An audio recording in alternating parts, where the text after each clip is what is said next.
fort fourni. On retiendra tout de même la bonne prestance d'Nsakala et surtout la confiance qui prend timidement Kiasumwa au bois. Les Congolais du Kenya ont massivement envahi les stades pour soutenir leurs compatriotes. Allure sur leur visage, on sentait cette envie de voir les Léopards ramener au moins les résultats d'un match nul au pays. Leur soutien a été tel que les Léopards ne peuvent pas se plaire du résultat final. Ce match test permettra sans nul doute de repérer les éléments clés qui feront les campagnes à venir. 4 rendez-vous avant le mondial de Russie.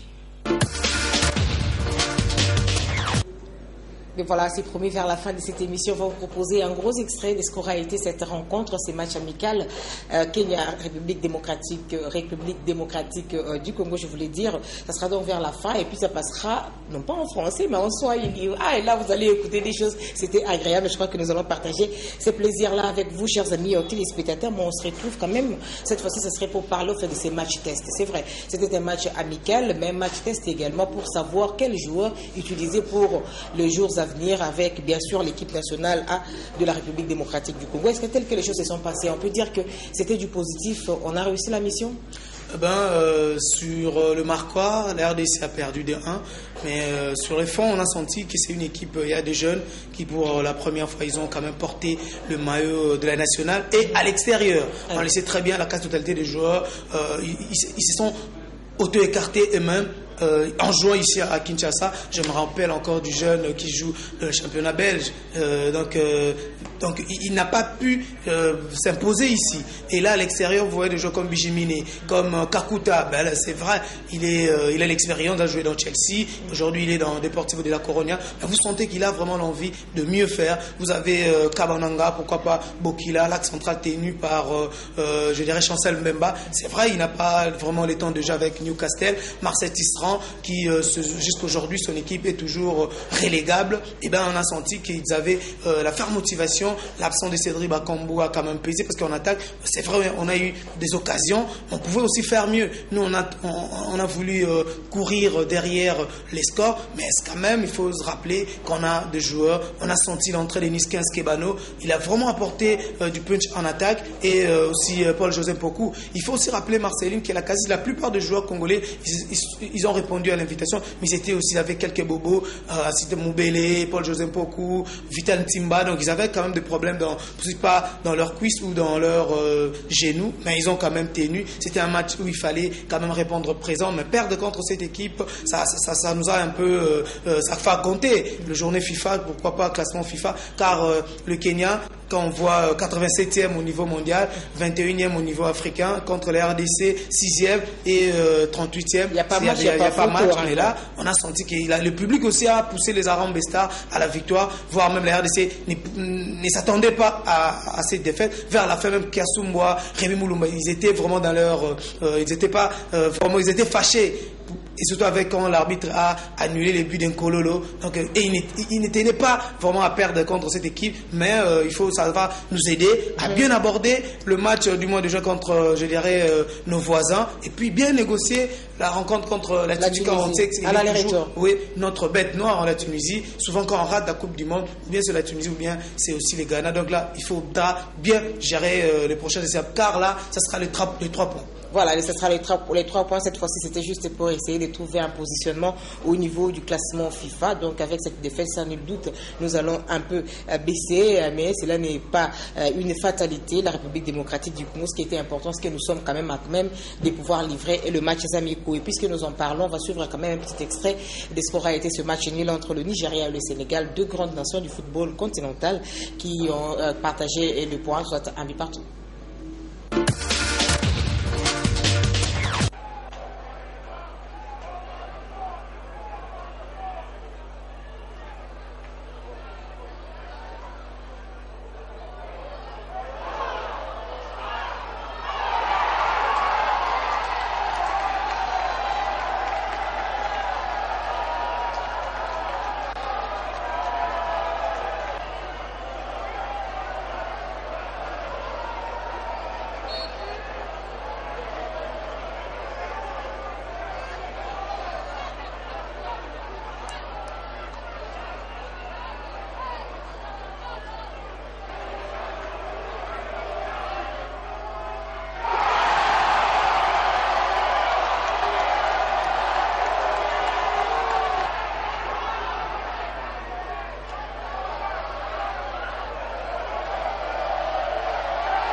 Mais bien avant cela, la Guinée avait partagé également un match nul avec le Gabon, 2 buts partout. La Tunisie a été battue par le Cameroun 0-1. La Mauritanie 1-0 en faveur de la Mauritanie contre le Bénin. Vous avez la Russie qui a joué contre la Côte d'Ivoire et la Côte d'Ivoire a battu la Russie sur la Russie, je voulais dire, sur la marque de 0-2 en faveur donc des Ivoiriens de la Côte d'Ivoire. Bonne prestation et je crois que les Russes doivent être tenus en haleine parce que si jamais nous retombons dans le même groupe, ça va être difficile. Franchement, le test a été déjà fait. Alors, par rapport à ces matchs qui se sont joués le vendredi 24 mars dernier, je vous laisse quand même suivre cet exploit des Marocains face au Burkinabé, 2-0. Задерживал Кутепов все одно. 14 номер соперника проходит и каким-то непостижимым, великолепным ударом в левый от Акинфеева угол открывает счет в этот заброс. Ну, поначалу тут цепляли один другого, 2 14 номера, потом уже Кутепов. И великолепная подача опять доходит до кого-то. Ребята, ну, вот так, да. Может, через фланг Самедов, видите, справа.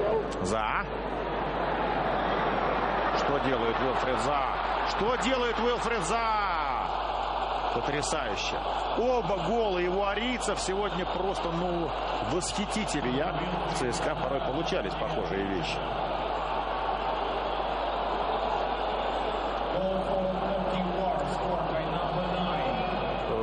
Предпочту все равно похвалить, хотя, конечно, здесь выбрасывались на него и двое кинулись. И просто на встречном, убирая мяч под себя, продвигался он к воротам. Но и с близкой дистанции уже поразил ближний угол ворот Игоря Акинфеева.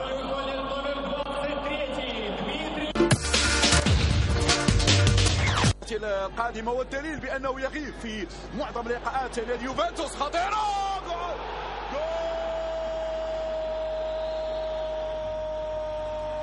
يا روعة الهدف. عالمي يا فيصل يا فجر، كما أخذت الصفة العالمية في الليغا الإسبانية مع الفرقة الجاليسية، هو يؤكد مع النخبة المغربية. الله على الهدف في الزاوية 90، نبيل ديرار، التمويل من يوسف أنصيري بداخل القدم بباطن القدم، هدف ولا أروع من لاعب أكثر من رائع. هو لاعب فيصل فجر، حطيله في الزاوية الصعبة، حطيله في المكان الصعب.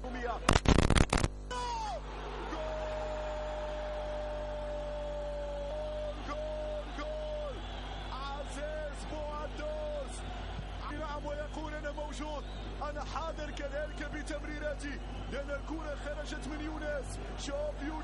شوف الباس. Ben voilà, il y avait également la Tanzanie qui a battu le Botswana sur la marque de 2-0. L'Afrique du Sud a battu la Guinée-Bissau 3-1. Alors par rapport à cela, parce que nous sommes en train de parler au fait de match de la FIFA, intéressons-nous également à notre structure qui est la CAF. On en a parlé la semaine passée, c'était l'élection de Ahmad Ahmad, le Malgache, qui a pris la place de Issa Hayatou. Et depuis, tous ceux qui composaient avec Issa Hayatou, soit ils avaient désisté pendant les élections, soit d'autres ont dû carrément mettre de côté leur talent pour pouvoir plus miser sur leur honneur. Ils ont travaillé avec Issa, ils ne peuvent pas travailler avec son challenger. Alors c'est le cas du secrétaire général. On va suivre ces sujets, on se retrouve tout juste après. De la défaite d'Issa Hayatou à la présidence de la Confédération africaine de football. Hicham El Amrani, le secrétaire général de la CAF, a annoncé sa démission ce dimanche. Le Marocain rend son tablier sans fournir d'explications. Dirigeant administratif de la Confédération depuis 2011, il était l'un des lieutenants de l'ex-président Issa Hayatou, battu par Ahmad Ahmad le 16 mars passé. Cette démission intervient le jour même de la prise de fonction effective de ce dernier au Caire. L'Égyptien Issam Ahmed a été désigné par l'institution panafricaine pour assurer l'intérim. Le nouveau président de la CAF a par ailleurs rencontré les membres du personnel au siège de l'institution où il a promis une structure plus moderne et plus transparente. Ahmad a également promis d'introduire un nouveau code de déontologie et s'est engagé à étendre le contrôle de l'éthique des responsables du football africain. Alors, des léopards de la République démocratique du Congo, nous allons nous intéresser à autre chose. Nous rentrons dans nos clubs parce qu'il y a également une compétition importante qui attend la République démocratique du Congo. Il s'agit donc des playoffs. Nous l'avons annoncé au sommaire de cette émission que ça arrive le 2 avril prochain sur l'étendue de la République démocratique du Congo avec à l'affiche 3 grandes rencontres. Nous avons l'équipe de Daring Club Motema Pembe en déplacement va jouer contre la formation des Tout-Puissants Mazembe. Très difficile quand on sait les niveaux actuels de Daring Club Motema Pembe.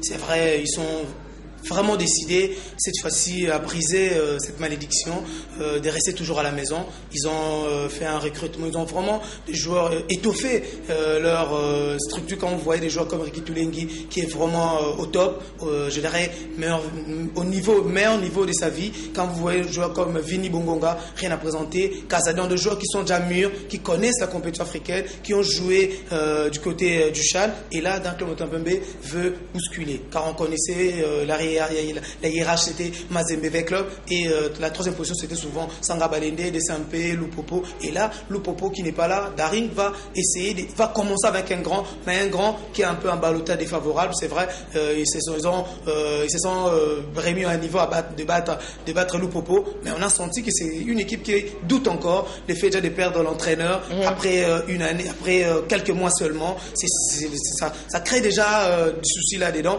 Daring en pleine plénitude de ses moyens.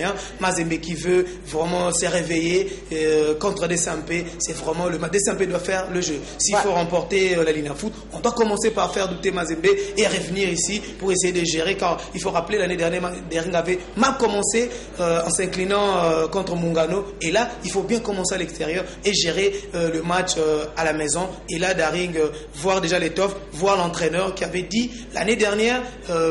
Si Daring n'était pas parmi le 3, parce que je n'avais pas vraiment des avant-centres, mais aujourd'hui, sur tous les compartiments, on voit Daring est vraiment en forme avec le recrutement de joueurs de MK, Shark Club et le Revenant. Je vous jure qu'on va avoir un grand Daring cette année. Voilà, on va voir le grand Daring cette année. Voilà pourquoi le comité de direction a tenu une réunion d'évaluation pour essayer de parler un tout petit peu entre eux avant bien sûr l'amorce de ces playoffs prévus pour le 2 avril prochain. On suit ces sujets.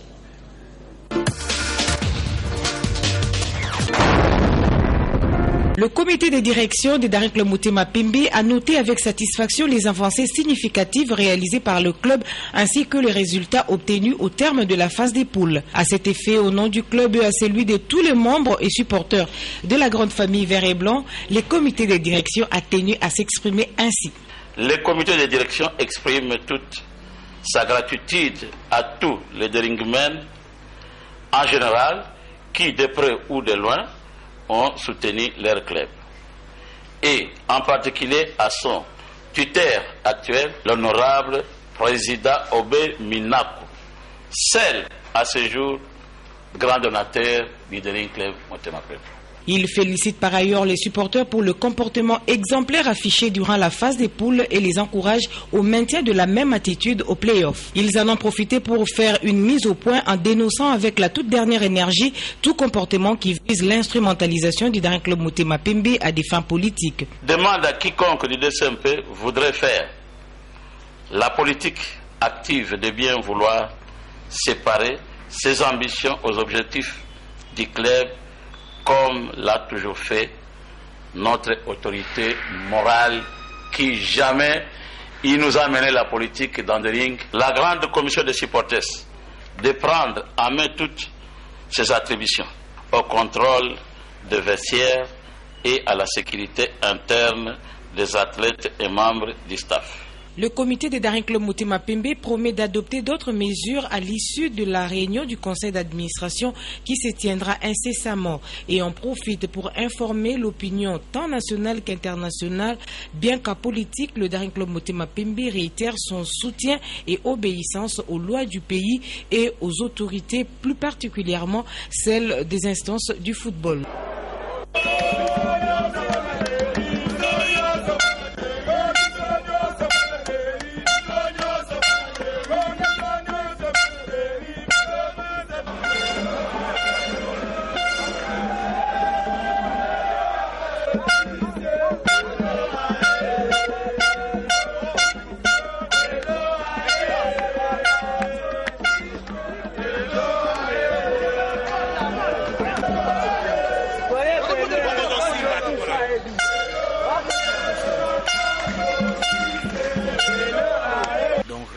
possible. Nous avons passé des pareils cas et on est sorti champion, on est allé en Afrique.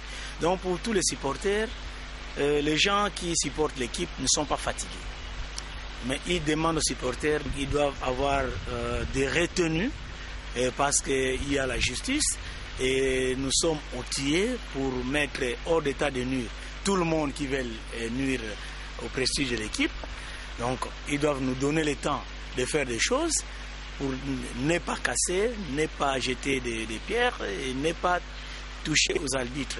Imana Inu reste imbattable.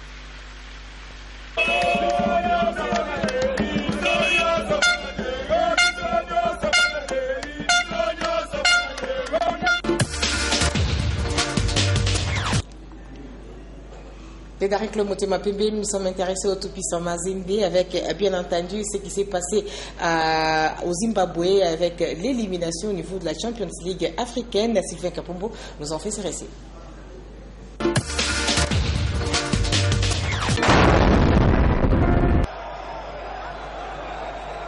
Aussitôt rentrés à Lubumbashi, en provenance de Zimbabwe où ils ont livré leur match retour des 16e de finale de la Ligue des Champions, les Corbeaux du reste éliminés ont tenu une importante réunion pour tabler sur la non-qualification de leur équipe en phase de poule de cette prestigieuse compétition. Plusieurs paramètres sont intervenus dans cette débâcle, une confusion totale. Alors que les nouveaux entraîneurs prétendaient que les cadres étaient punis pour indiscipline caractérisée, il s'avère qu'ils n'avaient tout simplement pas accepté les reproches de ces cadres qui l'accusaient d'être à la base de la piètre prestation des Corbeaux. La division qu'il a entretenue au sein du groupe n'était pas à même de susciter la hargne des joueurs pour les matchs retour. Il laisse les cadres au pays et s'appuie sur les jeunes pour un match capital et qualificatif. Sans résultat probant depuis sa prise de fonction, si ce n'est ses scores étriqués 1-0 infligés à Don Bosco au championnat de la 2-1, Thierry Froger est cet entraîneur qui est venu sceller la décadence des Corbeaux de Lubumbashi. La prudence aidant, le tout-puissant Mazembe s'est ressaisi à temps et décide de rompre le contrat qui les liait au Français Thierry Froger.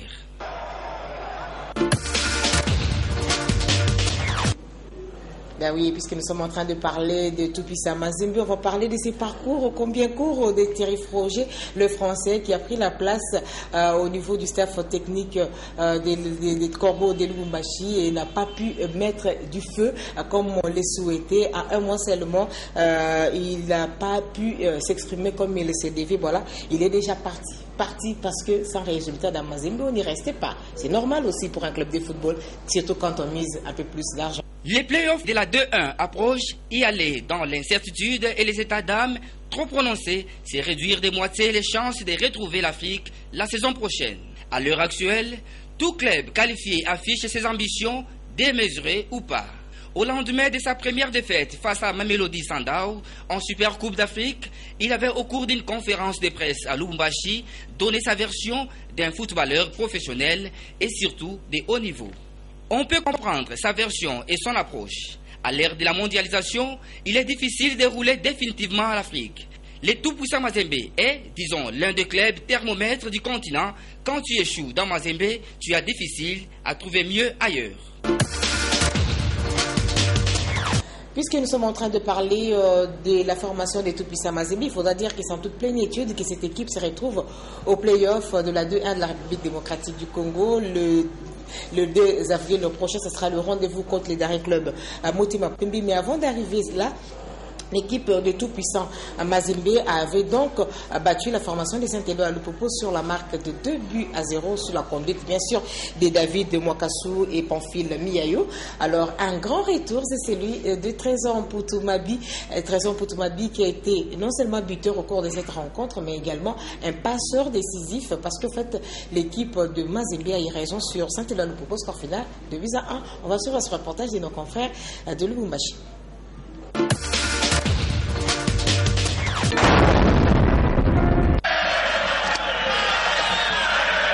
C'est un véritable hold-up réalisé par le tout-puissant Mazembe Anglebert dans les derbys louchois. Pour éviter toute surprise désagréable, 3 jours après son élimination en Ligue des Champions et le départ de son entraîneur Thierry Froger, le staff technique du tout-puissant Mazembe Anglebert a conduit David Mwakasu, Aline de Vieux-Loup, tant réclamé par les supporters anglebertois. Face à une équipe des cheminots en pleine reconstruction, la partie s'annonce équilibrée, même s'il n'y a pas eu assez d'occasions de but à se mettre sous la dent. Mais les cheminots s'offrent une aubaine. Sur un ballon de Manix Nengelois, l'ancien kamikaze oblige Joël Kimwaki à contrôler les cuirs de la main. Le pénalty est évident, c'est Hakim Moussiela qui les transforme pour le 1-0.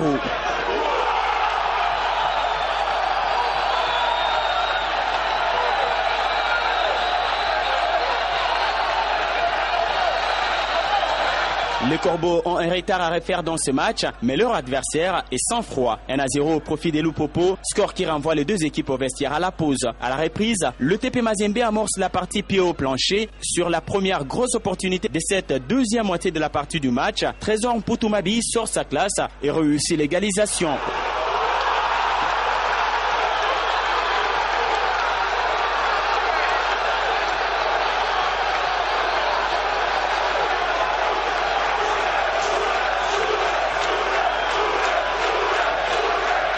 Lorsque ça traîne à côté Loupopo, en face, c'est un Mazembe déterminé qui accélère les rythmes. En l'espace de 4 minutes, déjà buteur, Trésor Mpoutumabi est passeur sur le deuxième but du Zambien, Renfold Kalaba, 2-1. L'intensité baisse, les changements opérés de part et d'autre ne seront pas fructueux. Par ces scores, le tout-puissant Mazembe s'impose dans ses derbys louchois au finish et s'empare de la première position dans la zone centre-sud.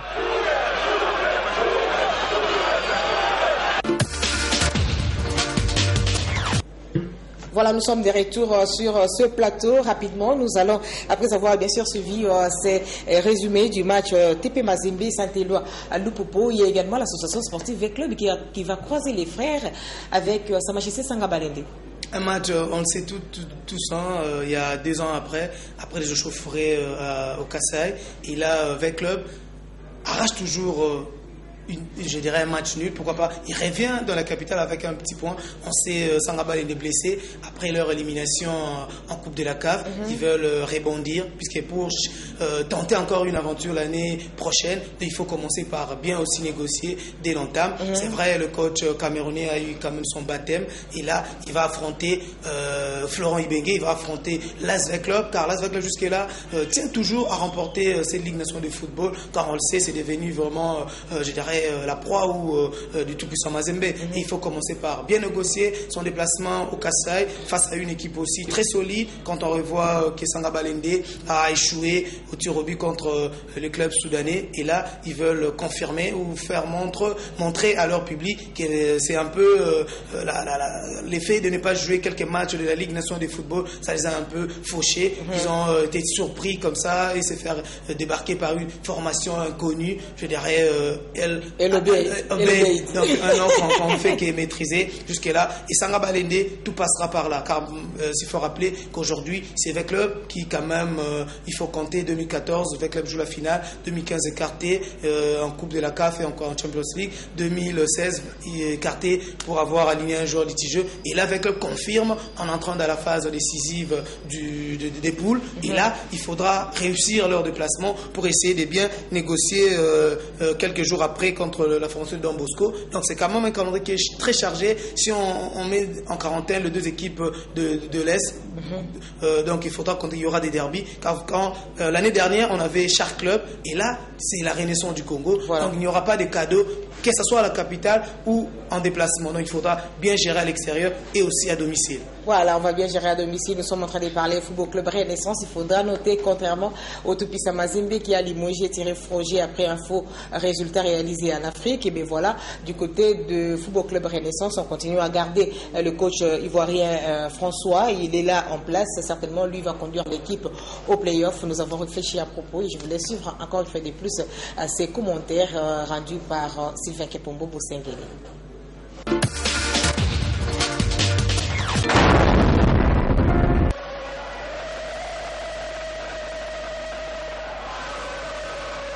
Ayant livré son dernier match de la phase des poules sans succès, bien que déjà qualifié, les FC Renaissance du Congo a de la pression avant d'affronter Bukavu Dawa en premier match des playoffs de la 22e édition de la 2-1. En attendant cette date de tout espoir, les Banafibo ont intérêt à remettre les pendus à l'heure et oublier la contre-performance de ces derniers pour espérer remonter la pente et demeurer dans la dynamique d'un club capable de bouleverser les dogmes établis.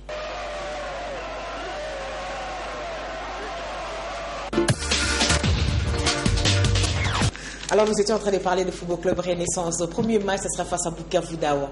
Chose facile? Pas facile. Un test avec une équipe qui a déjà goûté à la phase décisive, je dirais, du play-off. Et la Renaissance, après être débarqués de la Coupe de la CAF, ils doivent maintenant jouer, c'est la cour des grands.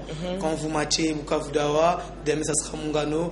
Le lendemain, pourquoi pas avec Club, Mazembe, Sangabalende. Et là, la Renaissance, avec les recrutements effectués, avec les nouvelles recrues, ils doivent maintenant réussir tout d'abord les déplacements, parce qu'on sait très bien, à l'Est, ça a été toujours compliqué. Même Mazembe a été aussi a laissé aussi ses plumes de l'autre côté. Il faut aujourd'hui se concentrer, c'est dire que non, si on veut vraiment laver ou donner quand même du sourire à nos supporters, il faudra bien négocier ces matchs contre Bukavu Dawa. C'est vrai, vous n'avez pas commencé contre Mazembe, avec Club, Sangabalende, mais là, c'est Bukavu Dawa. Et deuxième match, la Renaissance matchera le tout-puissant Mazembe.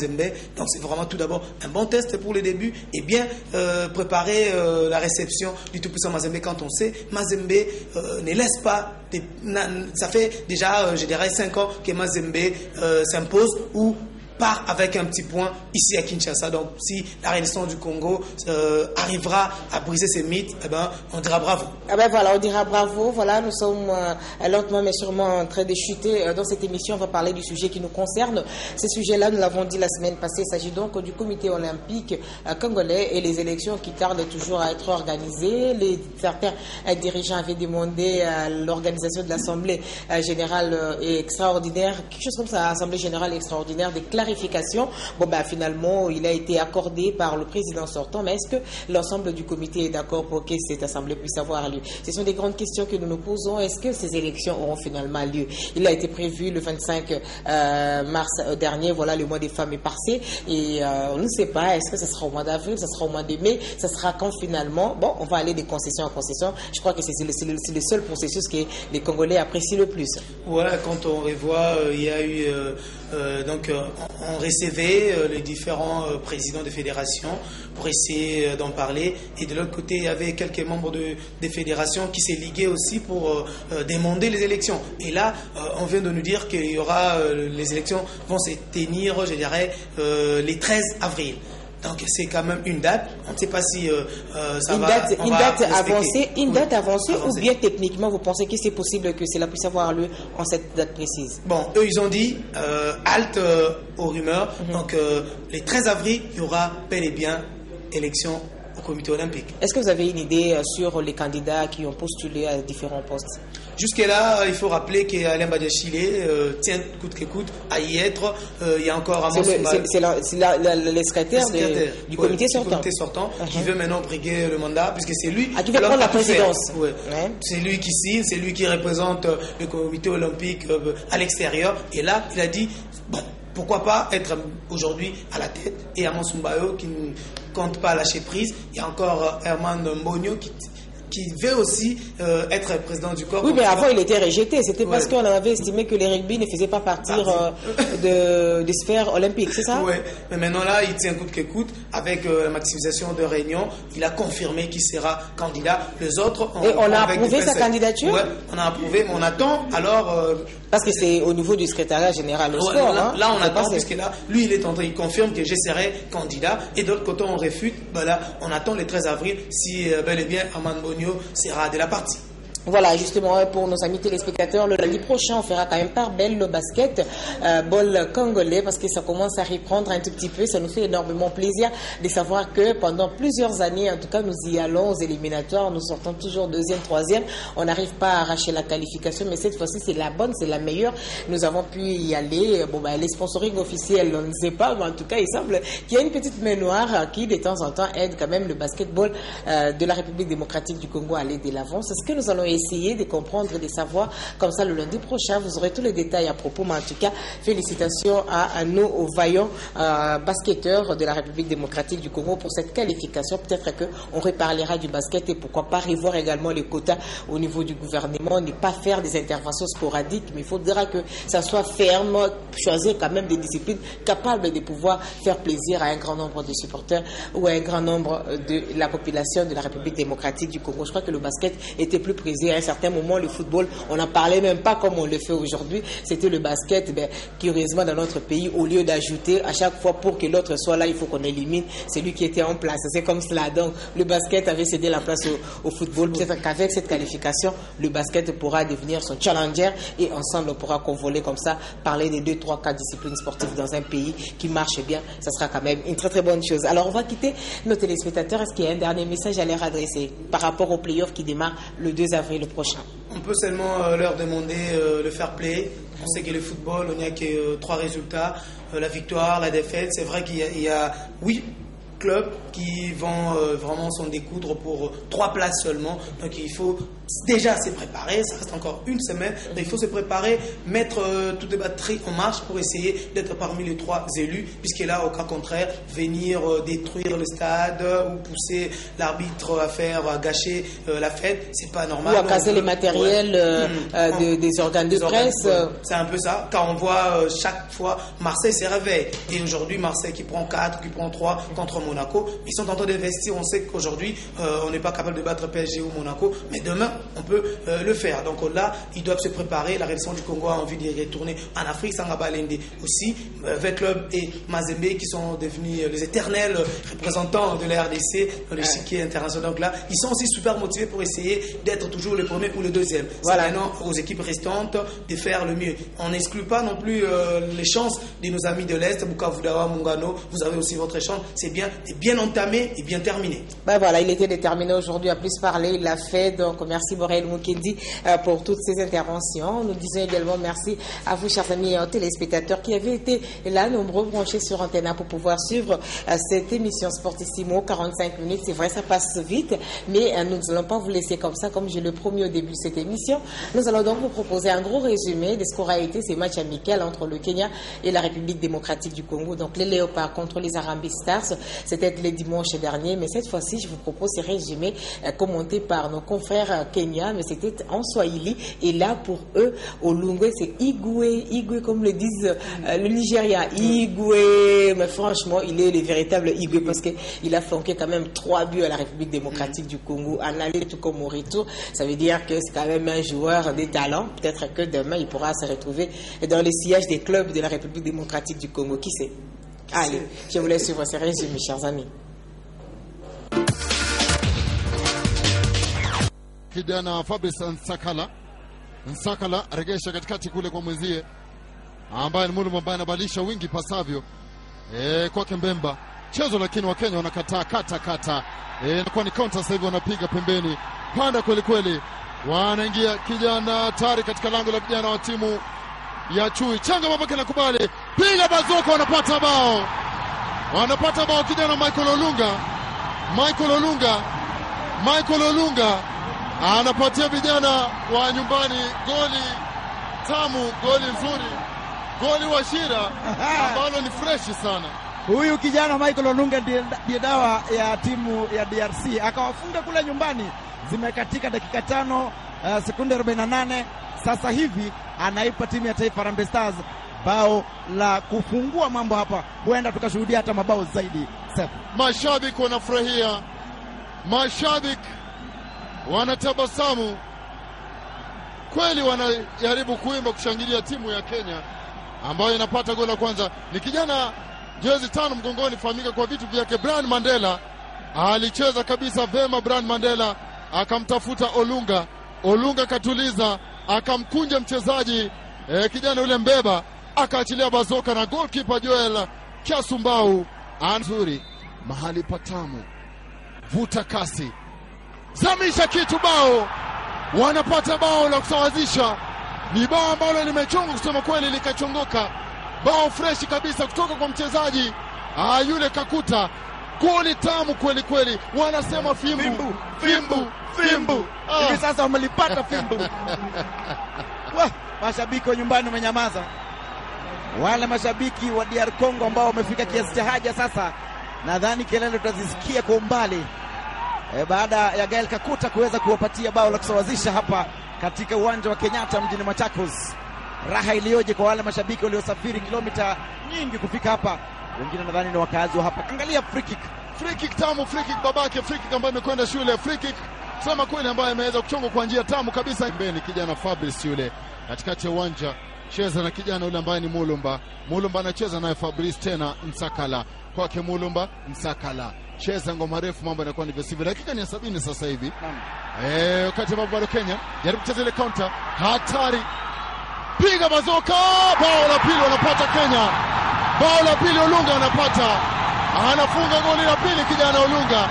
Pasi tamu, pasi nzuri imetoka kwa Jesewere, wanapata goli la Kenya watoto wa nyumbani. Dakika ya 70, what a goal. Nilitangulia kusema kwamba dawa ya DR Congo wakati wote ule ni Michael Engineer Olunga. Kafunga wao safi kabisa, licha kwamba alipata kuongoza mabongo. Akatoa pasi nzuri kabisa kwa mchezaji pembeni, huyo nguvu mpya mbali mtafuta Were, alikuwa ni mchezaji. Vos tickets. Merci à tous ceux qui m'ont aidé à arriver chez vous. On se retrouve le lundi prochain, même heure, même chaîne, peut-être avec possibilité de retrouver toute la bande. La chaleur de la RD Congo fait fuir tout le monde. Allez, bonsoir. Merci Borel. Merci.